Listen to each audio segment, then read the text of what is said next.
Margaret Chin stood in the marble foyer of her son's mansion, her silver hair perfectly coiffed, her tailored navy suit immaculate. At 68, she had built an empire from nothing, transforming a small grocery store into a chain that stretched across 3 states.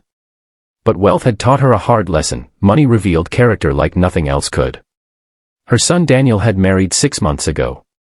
His bride, Linda, was young and beautiful, with kind eyes that seemed genuine. But Margaret had been fooled before.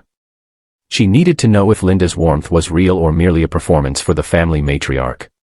The idea came to her during a sleepless night. She would disguise herself as someone society overlooked, someone invisible. She would become a cleaning woman, a garbage collector, someone Linda might never notice or care about. Margaret spent days preparing. She bought worn clothing from thrift stores, a faded floral headscarf, and sturdy work gloves. She practiced stooping her shoulders, moving slowly, making herself small. In the mirror, she barely recognized the wealthy woman she had become. She saw instead the girl who had once scrubbed floors to put herself through night school. The following Tuesday morning, Margaret arrived at her son's home before dawn. Daniel and Linda thought she was traveling for business. The regular cleaning service had been given the week off. Margaret had arranged everything through her assistant, ensuring no one would recognize her. She knocked on the service entrance, her heart pounding beneath her shabby coat. Linda answered, still in her bathrobe, her dark hair tousled from sleep. She was perhaps 30, with laugh lines already forming at the corners of her eyes. "Oh, you must be from the new cleaning service," Linda said, smiling. "Please, come in. I'm so sorry you had to start so early." Margaret nodded, keeping her eyes down, mumbling a quiet thank you. She had roughened her voice, added a slight accent. Linda seemed not to notice anything unusual. "I'm Linda," the younger woman said warmly. "What's your name?" "Mary," Margaret replied, the name catching in her throat. It had been her mother's name. "It's lovely to meet you, Mary. Can I get you some coffee before you start? It's quite cold this morning." Margaret shook her head, surprised by the offer. "No, thank you, ma'am. I should begin working." Linda's smile faded slightly. "Please, don't call me ma'am. It makes me feel ancient. Just Linda is fine." She laughed, a genuine sound that filled the kitchen. "Come, let me show you around first. And seriously, the coffee is already made." Against her better judgment, Margaret accepted. They sat at the kitchen table, an expensive Italian marble piece that Margaret herself had helped Daniel choose. Linda poured 2 mugs, adding cream without asking, as if they were old friends. "I hope this job isn't too difficult," Linda said softly. "Daniel's mother is very particular about cleanliness. Between you and me, I think she had a hard life before she became successful. She notices every detail." Margaret's hands tightened around her mug. "You know her well." Linda's expression grew tender. "I'm still learning about her. She keeps herself protected, guarded. I think she's been disappointed by people. But I see the love in her eyes when she looks at Daniel. I want to earn her trust, but I don't know how." The words struck Margaret deeply. She sipped her coffee to hide her reaction. Over the next several hours, Margaret cleaned while Linda worked from home in her study. Around noon, Linda appeared in the doorway. "Mary, please take a break. I made sandwiches for both of us."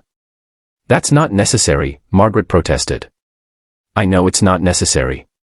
But I'd enjoy the company. Please." They ate together in the sunlit breakfast nook. Linda asked gentle questions about Margaret's life, her invented children, her made-up struggles.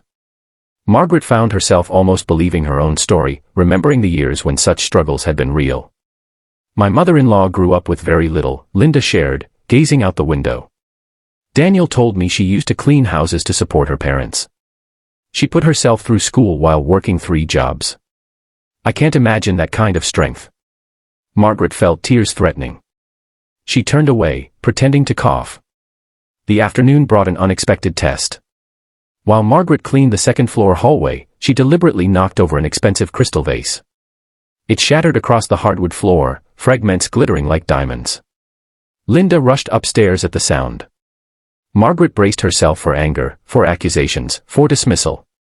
Instead, Linda's first words were, "Are you hurt? Did any glass cut you?" Margaret shook her head, unable to speak. Linda knelt beside her, carefully picking up the larger pieces. Don't worry about this. It's just a thing. Things break. Are you sure you're okay? You look pale. I'm so sorry, Margaret whispered. This must have been very expensive. It was a wedding gift from someone I barely know, Linda said quietly. Honestly, I never liked it. It always seemed too fragile, too showy. Please don't be upset. These things happen. Together, they cleaned up the shattered crystal. Linda insisted on vacuuming, worried that Margaret might cut herself on the tiny shards. As they worked side by side, Margaret felt something crack open inside her heart.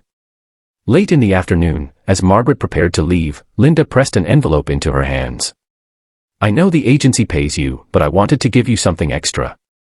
You work so hard today, and you've been such pleasant company. Margaret opened the envelope later, in her car. Inside was twice the usual cleaning fee, along with a handwritten note, "Thank you for your kindness and hard work. I hope we meet again. With warm wishes, Linda." Margaret sat in her car and wept. She wept for the years she had spent building walls around her heart. She wept for the times she had judged others by their circumstances. She wept because she had found exactly what she was hoping for in a daughter-in-law, yet had doubted it was real. The next week, Margaret arrived at Daniel's home as herself, perfectly dressed, every inch the successful businesswoman. Linda greeted her nervously. "Margaret, it's wonderful to see you. How was your trip?" Margaret took Linda's hands in hers. "I need to tell you something. I need to tell you the truth." She explained everything. The disguise. The test. The broken vase. As she spoke, Linda's expression moved through shock, hurt, and finally, understanding. "I'm deeply sorry," Margaret said, her voice breaking. "I was wrong to test you. Wrong to doubt you. But I needed you to know that you passed a test you didn't even know you were taking. Not because you were kind to someone you thought was wealthy, but because you were kind to someone you thought had nothing." Linda was quiet for a long moment. Then she smiled, though tears streamed down her cheeks. "I wish you had just talked to me. But I understand fear. I understand protecting yourself. I hope someday you'll trust that I love your son, and I want to love his family too." Margaret pulled her into an embrace. "You already do, my dear. You already do." From that day forward, their relationship deepened. Margaret learned to lower her walls, to trust the kindness she saw.